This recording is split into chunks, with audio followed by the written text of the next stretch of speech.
Ida Dalam Watu Renggong, atau Dalam Batu Renggong, atau Sri Aji Wijaya Kepakisan, adalah Raja Bali keempat dari Wangsa Kepakisan, yang memerintah kerajaan Gel-Gel pada periode tahun 1459 sampai 1550. Beliau adalah Raja Bali yang memerintah paling lama dan paling termasyhur di antara raja-raja lainnya. Masa pemerintahannya dikenal sebagai era keemasan kerajaan Bali di bidang sastra, agama, budaya serta militer. Kekuasaan Bali pada masa ini berhasil mencangkup wilayah Pasuruan, Blambangan, Lombok, dan Sumbawa.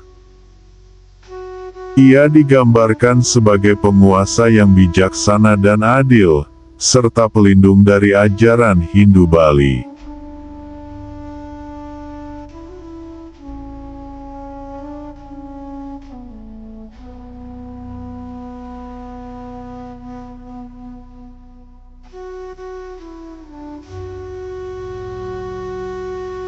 Dalam naskah-naskah sejarah tradisional Bali, khususnya yang tercantum dalam Babat Dalam, diceritakan secara panjang lebar mengenai asal-usul dan perjalanan awal kehidupan Sri Dewa Agung Batu Renggong, salah satu raja paling termasyhur dalam sejarah Bali. Ia disebut lahir di Keraton Puri Agung Sweka Linggarsapura, dari ibu seorang permaisuri bernama Ni Gusti Ayu Klapodiana, putri dari Gusti Agung Klapodiana, keraton yang terletak di ibu kota Gel-Gel. Naskah lokal menyebutkan, sejak masa kecilnya Dewa Agung Batu Renggong telah menunjukkan kecerdasan dan ketajaman pikiran sejak usia dini. Dikisahkan bahwa sejak kecil beliau sering dibawa berkeliling Bali oleh ayahandanya, mengunjungi desa-desa rakyat serta desa-desa Bali Aga, wilayah-wilayah Bali tertua yang mempertahankan struktur sosial dan budaya pra-Majapahit. Ayahandanya, yang oleh masyarakat disebut sebagai Dalam Ketut Ngulesir, dikenal memiliki watak terbuka dan suka mendekatkan diri kepada rakyat, sedari remaja sebelum menjabat raja. Dalam naskah-naskah lokal, ayahnya membawa serta sang pangeran dalam perjalanan spiritual dan administratif ke berbagai penjuru Bali, untuk memperkenalkan anaknya kepada keadaan sosial, keragaman dan akar budaya Bali dari masyarakat pegunungan hingga pesisir. Salah satu versi kepercayaan masyarakat menyatakan bahwa sang ayah pernah melakukan tapa atau semadi memohon keturunan di Pura Ulun Danu Batur, dengan memohon anugerah dari Dewi Danu Batur agar diberikan seorang anak laki-laki yang kelak menjadi pemimpin agung, bijaksana, dan kuat. Doa itu diyakini dikabulkan oleh Dewi Batur, dan karena itulah anak tersebut, kelak dikenal sebagai Dewa Agung Batu Renggong, diyakini memiliki aura spiritual yang tinggi dan keberkahan ilahi oleh Dewi Batur. Versi lain dari cerita rakyat menyebutkan, bahwa Dewa Agung Wijaya, nama lain saat menjadi pangeran, karena kedekatannya dengan masyarakat Batur dan kepekaannya terhadap kehidupan religius serta adat setempat, telah mendapatkan karunia dari dua entitas suci, Dewi Batur dan Hyang Enggong. Berkat anugerah spiritual inilah beliau kelak dikenal dan dihormati dengan gelar Dalam Watu Renggong, yang juga mencerminkan kekuatan spiritual dan kekuasaan duniawinya atas Pulau Bali. Setelah melalui masa kanak-kanak yang penuh bimbingan moral dan spiritual, Dewa Agung Batu Renggong naik tahta dalam usia yang masih sangat muda. Karena dianggap belum cukup dewasa untuk memerintah secara penuh, kekuasaan pemerintahan saat itu dijalankan secara de facto oleh pamannya, yang menjadi Raja Muda, dengan gelar Sri Aji Tegal Besung Kepakisan. Ia adalah adik dari Dalem Ketut, yang sebelumnya berpindah dari Samprangan ke Gelgel untuk membantu pemerintahan sang kakak. Dalem Ketut sebelum wafat telah menetapkan adiknya sebagai Raja Muda pengganti sementara, hingga sang putra, Baturenggong, cukup dewasa. Meskipun belum memegang kendali penuh, Dalem Waturenggong telah turut membantu pamannya dalam urusan pemerintahan. Melalui pengalaman langsung, beliau memahami tata kelola kerajaan dan memperkuat legitimasi kekuasaannya pada masa depan. Setelah pamannya wafat, Dewa Agung Baturenggong secara resmi diangkat menjadi raja penuh dan dianugerahi gelar lengkap Ida Dalem Sri Aji Waturenggong Wijaya Kepakisan. Ia menjadi simbol kebangkitan Bali setelah masa transisi panjang pasca pendudukan Majapahit. Pada masa inilah kerajaan Majapahit di Jawa mengalami kemunduran yang signifikan. Banyak adipati di wilayah-wilayah kekuasaannya, termasuk di Bali, tidak lagi mengindahkan perintah dari pusat kekuasaan di Jawa. Dalem Waturenggong memanfaatkan momentum ini untuk menegaskan kedaulatan Bali. Ia tidak lagi menempatkan dirinya sebagai adipati bawahan Majapahit seperti ayah dan kakeknya, melainkan sebagai raja penuh yang berdaulat atas seluruh wilayah Bali dan sekitarnya. Ia menyatukan berbagai kelompok bangsawan, memperkuat sistem pemerintahan, dan menjalin hubungan diplomatik serta spiritual yang kuat dengan pendeta-pendeta besar Hindu Siwa Buddha. Era pemerintahan Dalem Waturenggong dikenal sebagai masa keemasan kerajaan Bali klasik. Selain berhasil menjaga stabilitas politik di Bali, ia juga membawa kemajuan pesat dalam bidang sastra, kesenian, ekonomi, adat istiadat, serta pengaruh militer. Bali pada masa ini memainkan peran penting dalam percaturan politik Kepulauan Nusantara, dan kerajaan Gelgel menjadi pusat spiritual sekaligus kekuasaan Hindu yang disegani di kepulauan.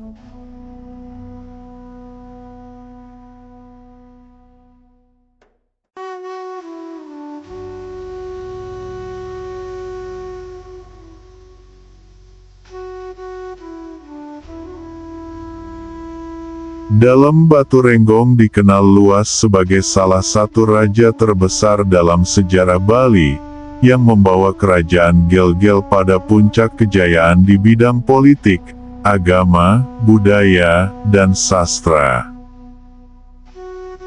Namanya banyak tercantum dalam beberapa prasasti dan lontar Yusana Bali dan Raja Purana Besakih, Raja Purana Batur dengan sebutan Enggong. Informasi lebih mendalam mengenai raja ditemukan dalam Babat Dalem, sebuah teks sejarah Bali yang menceritakan silsilah dan pencapaian raja-raja Bali dari Wangsa Kepakisan. Dalam teks tersebut, ia disebut sebagai putra Dalem Ketut, dan Dalem Baturenggong dikenal pula karena sikapnya yang tegas menolak penyebaran Islam dari Jawa, dan melawan kekuatan-kekuatan seperti Pasuruan dan Mataram.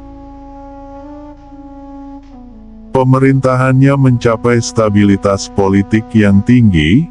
Dalem Waturenggong berhasil mempersatukan seluruh wilayah Bali termasuk Nusa Penida di bawah otoritas kerajaan pusat Gelgel, dan memperluas pengaruhnya ke wilayah Pasuruan, Blambangan, Lombok, dan Sumbawa bagian barat.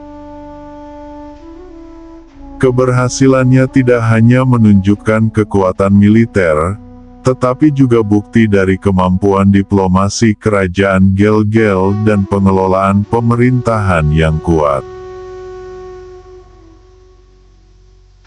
Salah satu pencapaian militer kerajaan Gelgel di bawah dalam Waturenggong adalah dengan adanya pasukan elit kerajaan yang bernama pasukan Dulang Mangap.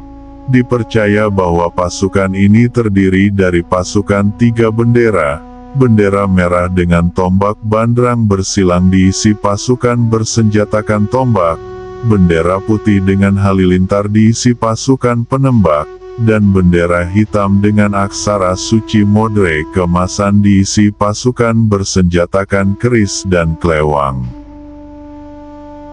Kedatangan pendeta suci, seperti Dang Hyang Nirarta dari Jawa pada masa pemerintahannya juga menandai reformasi besar-besaran dalam kehidupan keagamaan Bali. Hubungan antara raja dan pendeta membentuk model ideal antara pelindung dan pemimpin spiritual. Nirarta memainkan peran penting dalam menyusun sistem keagamaan yang dikenal sebagai agama Tirta, sebuah sinkretisme ajaran Hindu Siwa dan Buddha, yang diperkuat dan dilembagakan selama masa dalam Waturenggong. Para pujangga menggambarkan beliau sebagai Hyang Wisnu, dan sejarawan menggambarkan dalam Waturenggong sebagai penguasa ideal, bijaksana, religius dan berwibawa, sebagai pelindung para Brahmana dan budayawan, serta pendukung utama perkembangan sastra dan kesenian klasik Bali. Di bawah kepemimpinannya, banyak karya sastra keagamaan dikarang oleh para pujangga, dan pura-pura utama diperluas atau didirikan. Kehidupan budaya dan spiritual Bali berkembang pesat, menjadikan Gelgel salah satu pusat peradaban Hindu terakhir di Nusantara.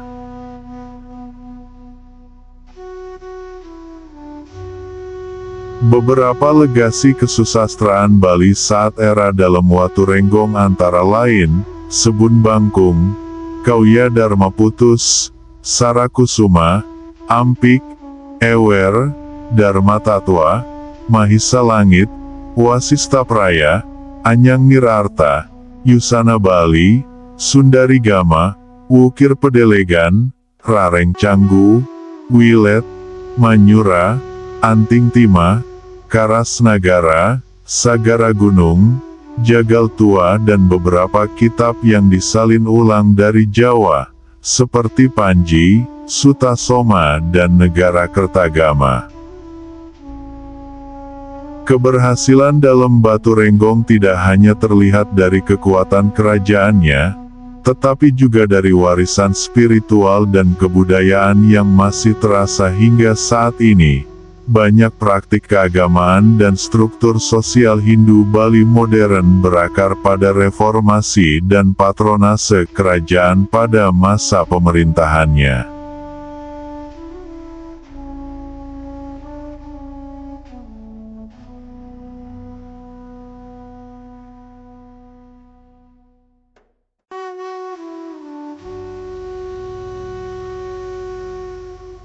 Dalam Waturenggong dikenal sebagai salah satu Raja Bali yang berperan penting dalam penguatan ajaran Hindu Bali. Dalam naskah Babat Dalam, diceritakan bahwa seorang utusan dari Kesultanan Demak bernama Ki Moder datang untuk mengajak sang raja beserta rakyat Bali memeluk agama Islam. Permintaan tersebut ditolak oleh raja. Dalam salah satu versi legenda, dalam Waturenggong menyatakan bersedia memenuhi permintaan tersebut jika sang utusan mampu mencukur rambut halus di kakinya. Karena tidak berhasil melakukannya, permintaan itu pun ditolak, maka gagallah upaya pengislaman di Pulau Bali.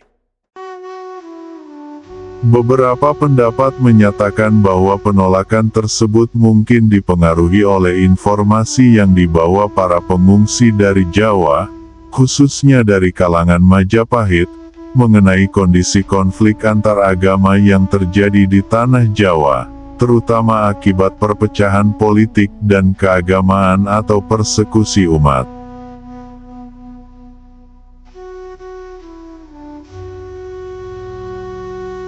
Reformasi keagamaan di Bali telah dimulai sejak abad ke-11 pada masa pemerintahan Raja Dharma Udayana Warmadewa melalui ajaran Pendeta Empu Kuturan. Namun, perubahan signifikan kembali terjadi pada akhir abad ke-15 seiring dengan runtuhnya kerajaan-kerajaan Hindu-Buddha di wilayah Barat Nusantara. Para pujangga dan pendeta dari Jawa kemudian bermigrasi ke Bali, membawa kitab-kitab suci dan ajaran keagamaan untuk melengkapi ajaran-ajaran Hindu yang sebelumnya sudah ada di Bali. Salah satu tokoh penting pada masa ini adalah Dang Hyang Nirarta, yang juga dikenal dengan sebutan Dang Hyang Dwijendra atau Pedanda Sakti Wawurau. Di Lombok beliau dikenal sebagai Pangeran Sangupati yang menciptakan ajaran Watu Telu dan di Sumbawa beliau dikenal sebagai Tuan Semeru. Ia merupakan seorang pendeta Siwa yang lahir dari kalangan keluarga pendeta Buddha Majapahit yang sangat dihormati dalam sejarah keagamaan di Bali. Kedatangannya ke Bali pada tahun 1489 Masehi berperan dalam perumusan ajaran Hindu Bali yang dikenal sebagai agama Tirta. Ajaran ini merupakan penyempurnaan dari konsep keagamaan yang sebelumnya dirumuskan oleh Empu Kuturan, dan kemudian konsep Hindu Bali menyebar ke berbagai wilayah di Indonesia. Sebelum menetap di Bali, Empu Nirarta sempat tinggal di Kerajaan Blambangan, namun karena konflik politik, ia meninggalkan wilayah tersebut dan menetap di Bali, mendarat pertama kali di Perancak, Jembrana. Karena reputasi spiritual dan kemampuannya dalam menjabarkan ajaran agama, ia kemudian dikenal luas di kalangan masyarakat Bali hingga ke pusat kekuasaan di Gelgel. Dalam Watu Renggong kemudian mengutus Ki Penyarikan Dauh Bale Agung untuk menjemput beliau ke istana.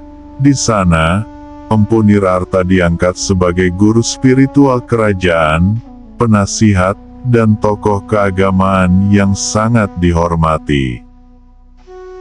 Keturunannya kelak menggantikan posisi para Bujangga Waisnawa, sebagai pendeta kerajaan, atau Bagawanta, hingga masa runtuhnya kerajaan Gelgel.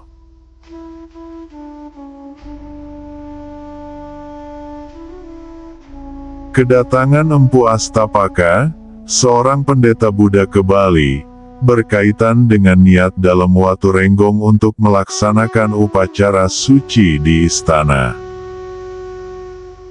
Empu Nirarta menyampaikan bahwa ajaran Siwa Hindu tidak akan lengkap tanpa kehadiran unsur ajaran Buddha, karena keduanya sama-sama berpijak pada prinsip Dharma.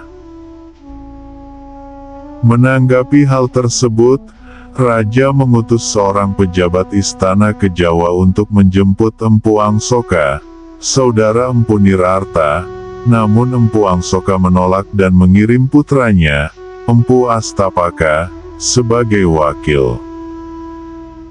Menurut sumber lokal Bali, peristiwa ini terjadi sekitar tahun 1530 Masehi.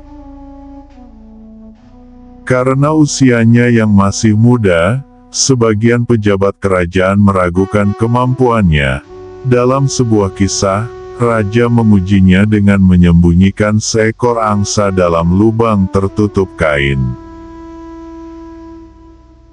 Ketika ditanya, Empu Astapaka menjawab bahwa yang tersembunyi adalah seekor ular naga, Awalnya jawaban ini dianggap sebagai lelucon hingga akhirnya ular naga besar benar keluar dari lubang tersebut.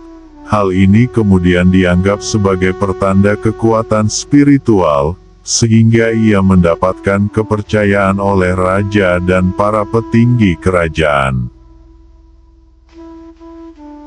Raja kemudian menetapkan sebuah maklumat bahwa upacara kematian bagi dirinya dan keturunannya yang menjadi raja di Bali harus menggunakan simbol naga banda.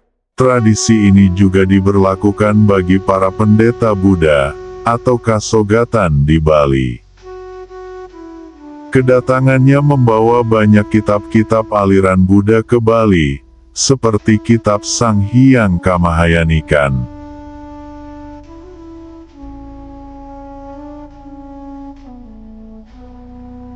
Dengan kemajuan sastra, agama, budaya, serta kekuatan militer pada masa kerajaan Gel-Gel di bawah kepemimpinan Dalem Waturenggong, banyak masyarakat Hindu dari luar Bali datang dan menjadikan wilayah Blambangan dan Bali sebagai benteng terakhir ajaran Hindu di Nusantara. Salah satu tokoh yang datang adalah seorang pendeta dari Keling di Jawa. Ia menghadap ke istana Gel-Gel, tetapi karena penampilannya yang sederhana dan berpakaian lusuh, ia tidak diperkenankan menemui Dalem oleh para pengawal raja. Menurut legenda, sang pendeta kemudian mengutuk semua upacara keagamaan yang dilakukan di istana dan pura kerajaan agar tidak sempurna. Menyadari kesalahan tersebut, Dalem Waturenggong meminta maaf dan memohon agar kutukan dicabut. Pendeta itu menerima permintaan maaf tersebut dan kemudian dianugerahi gelar Dalem Sidakarya. Sejak saat itu, semua upacara keagamaan besar di Bali dianggap tidak lengkap tanpa percikan tirta yang telah diberkati oleh Pedanda Sidakarya. Sebagai penghormatan, sang pendeta juga diberi sebidang tanah di daerah Badung, yang kemudian dikenal dengan nama Sidakarya.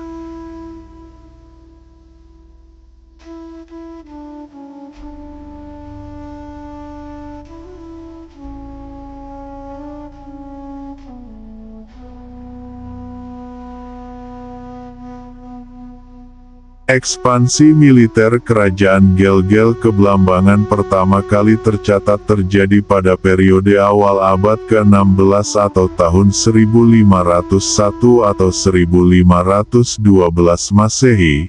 Informasi mengenai peristiwa ini bersumber dari sejumlah dokumentasi teks tradisional Bali dan Jawa Timur, seperti Babat Dalem, Satria Ularan, serta teks Jawa Balumbung. Menurut teks-teks kronik tersebut, hubungan antara dinasti Blambangan dan dinasti Gel-Gel memiliki akar genealogi yang sama, yakni dari Wangsa Kepakisan. Sri Aji Bima Cili Kepakisan, adipati penguasa Blambangan pada periode 1352 Masehi, merupakan kakak dari Sri Aji Kresna Kepakisan, pendiri Wangsa Kepakisan Bali. Dengan demikian, tokoh-tokoh seperti Bima Koncar atau Menak Koncar, dan Dalem Waturenggong sebenarnya masih memiliki hubungan kekerabatan sebagai sepupu.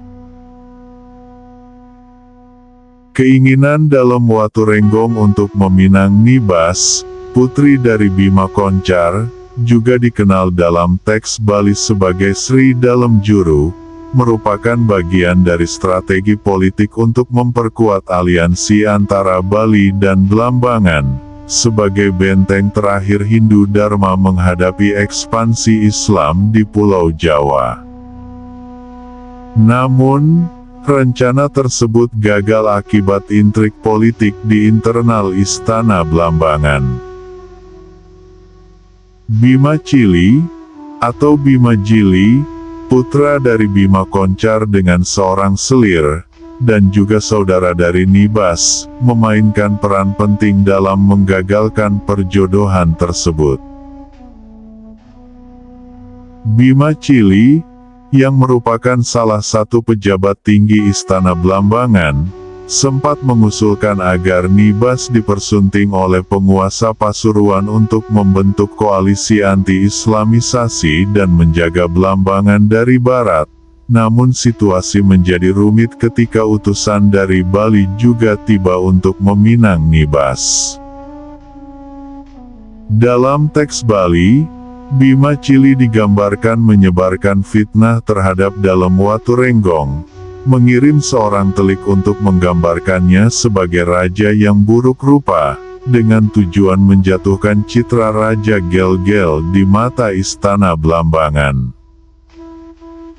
Fitnah ini menimbulkan kemarahan besar di Istana Gel-Gel, Dalem Waturenggong, melalui Dewan Manca Agung yang beranggotakan para bangsawan dan kerabat sepupunya dari keturunan Sri Aji Tegal Besung, memutuskan untuk melancarkan ekspedisi militer ke Blambangan.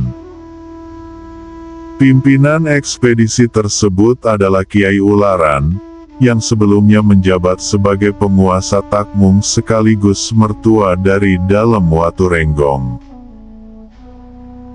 Pujangga Bali mendramatisir kekuatan pasukan Gel-Gel dengan menyebutkan bahwa jumlahnya hanya sekitar 1.600 orang pasukan dari resimen elit Dulang Mangap dan 25 kapal perang.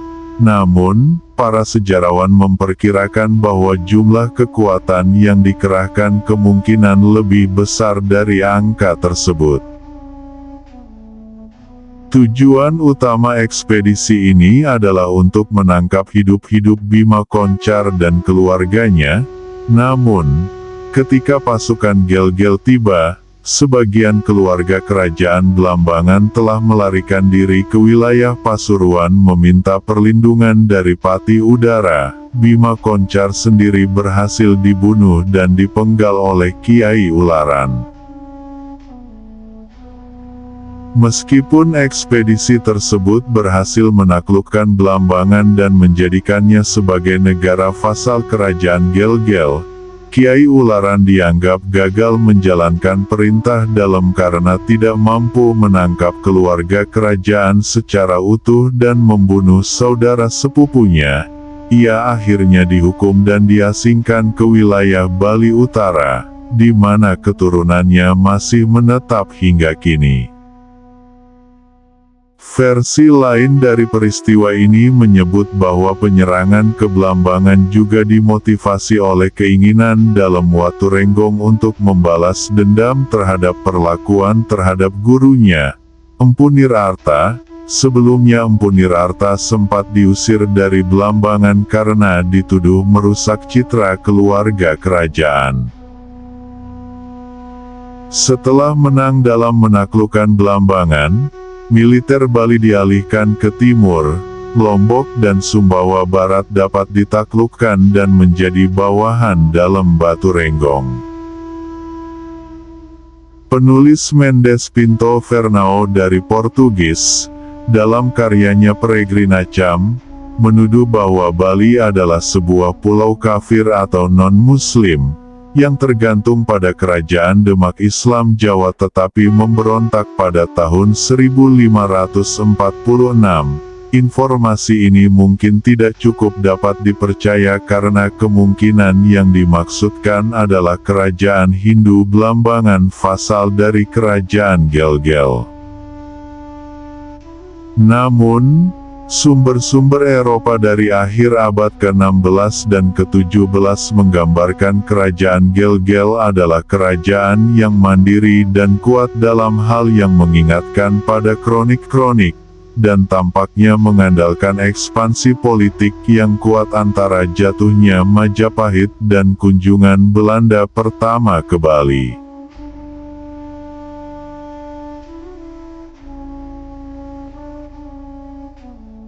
Pada tahun 1520 setelah keberhasilan kerajaan Gel-Gel dalam menaklukkan Blambangan, perhatian politik dalam Waturenggong mulai diarahkan ke wilayah timur, terutama Pulau Lombok.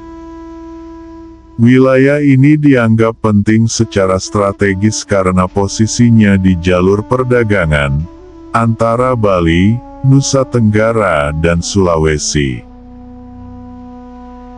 Selain itu, Pulau Lombok pada masa itu menjadi tempat berkuasanya tokoh lokal bernama Sri Krahengan, seorang penguasa yang dalam beberapa teks tradisional Bali digambarkan sebagai pemimpin para bajak laut di Selat Lombok. Dalam catatan babat lokal, masyarakat pesisir Bali Timur mengadukan gangguan yang terus-menerus terjadi di laut, termasuk perampokan dan penyerangan kapal Bali yang melewati Selat Lombok. Gangguan ini dinilai menghambat perekonomian dan kestabilan wilayah Bali bagian timur. Untuk itu, dalam Waturenggong menggelar sidang kerajaan bersama para penasehat spiritual dan politik, termasuk Dang Hyang Nirarta, untuk menentukan langkah diplomatik dan militer yang akan diambil. Sebagai langkah awal, dalam mengutus Dang Hyang Nirarta ke Lombok sebagai perwakilan diplomatik. Misi Dang Hyang Nirarta terdiri atas dua tujuan utama. Pertama, menghentikan aktivitas maritim Sri Krahengan yang dianggap mengganggu, dan kedua, mempererat hubungan politik dengan mengusulkan pernikahan antara Putri Sri Krahengan dan Dalem Waturenggong atau keluarga Istana Gel-Gel. Perjanjian ini diharapkan bisa menjadikan kerajaan Krahengan sebagai sekutu Gel-Gel dan sebagai pos perbentengan Hindu Dharma di wilayah timur. Namun, negosiasi tersebut berakhir gagal. Menurut beberapa teks tradisional seperti Babat Dwijendra, Sri Krahengan menolak permintaan Gel-Gel dan menolak usulan pernikahan serta mengusir Dang Hyang Nirarta dari Lombok.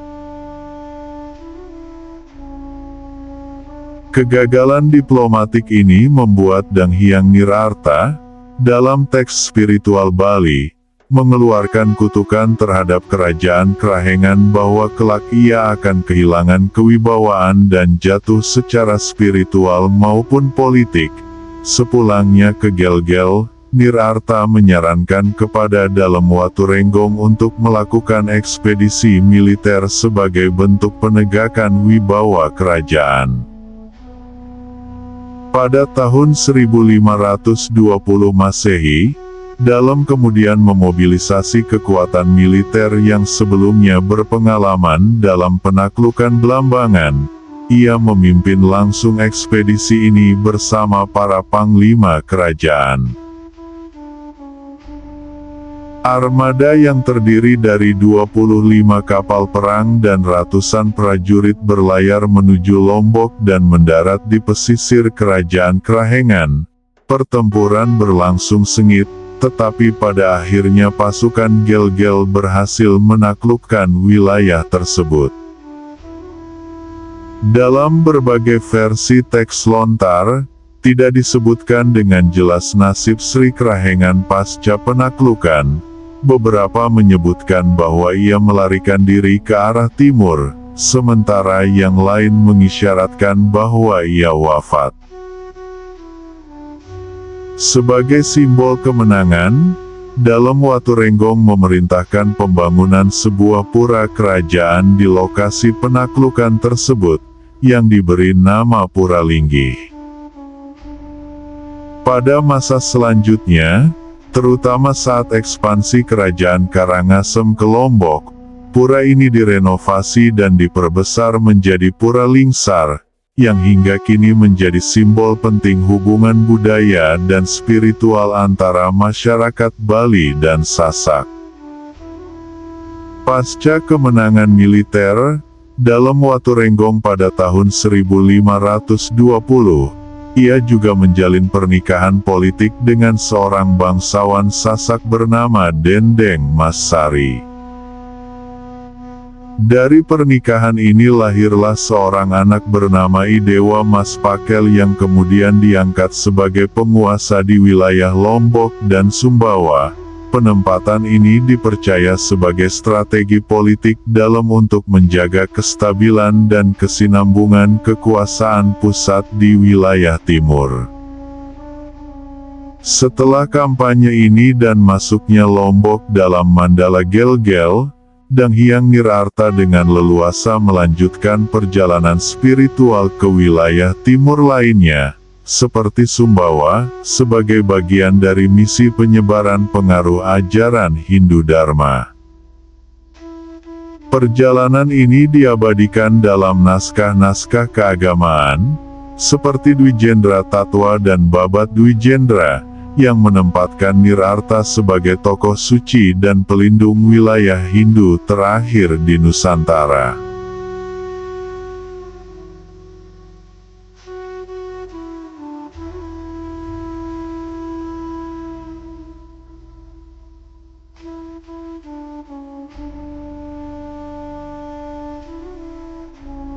Dalam Watu Renggong dikenal tidak hanya sebagai penguasa yang kuat secara politik, tetapi juga memiliki sisi spiritual yang menonjol.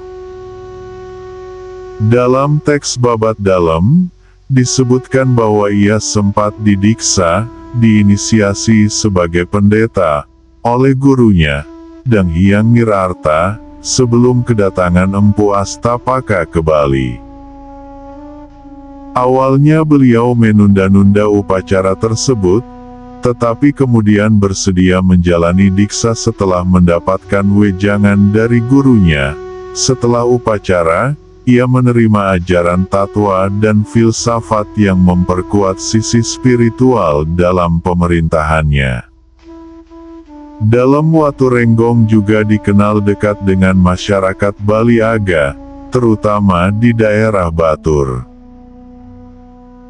Dalam prasasti Raja Purana Batur, diceritakan bahwa beliau pernah menengahi perselisihan di wilayah tersebut dan mengeluarkan sebuah Raja Mudra, piagam kerajaan, yang memberikan otonomi lokal kepada wilayah Batur, dipimpin oleh wakil raja yang disebut Sesanglingan.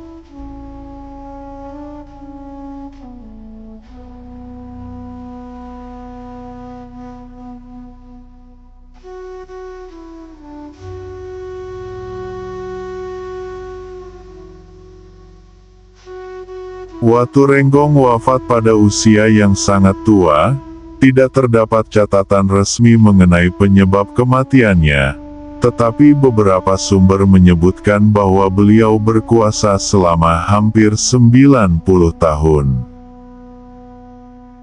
Dalam salah satu candra sengkala disebutkan bahwa beliau wafat pada tahun Saka Sapangrenga Sang Pandita Muang Caturjana, yang diperkirakan setara dengan tahun 1550 Masehi.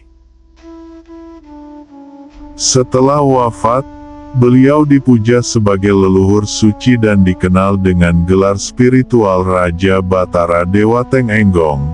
Upacara kematiannya berlangsung sangat megah dengan adanya unsur kebudayaan Bali baru seperti penggunaan naga banda. Sejumlah sejarawan meragukan kemungkinan pemerintahan dalam Watu Renggong berlangsung selama itu, mengingat panjangnya masa kekuasaan yang disebutkan dalam teks tradisional. Beberapa pendapat menyebut bahwa panjangnya era kekuasaan dalam Watu Renggong sebagai artian beliau adalah raja besar di Bali. Namun, menurut sumber di luar lingkungan istana, seperti teks Ki Mantri Tutuan, dijelaskan bahwa pada masa-masa awal pemerintahan yang disebut sebagai era dalam Watu Renggong, sejatinya kekuasaan dijalankan oleh pamannya, Sri Aji Tegal Besung, yang memerintah sebagai wali raja selama beberapa periode, setelah pamannya wafat barulah Dalem Waturenggong mengambil alih pemerintahan secara penuh. Setelah wafat, tahta kerajaan Bali diwariskan kepada putra mahkotanya yang masih belia, yaitu Dewa Agung Pamayun. Setelah naik tahta, putranya dikenal dengan gelar Sri Aji Pamayun Kepakisan, atau lebih dikenal sebagai Dalem Bekung.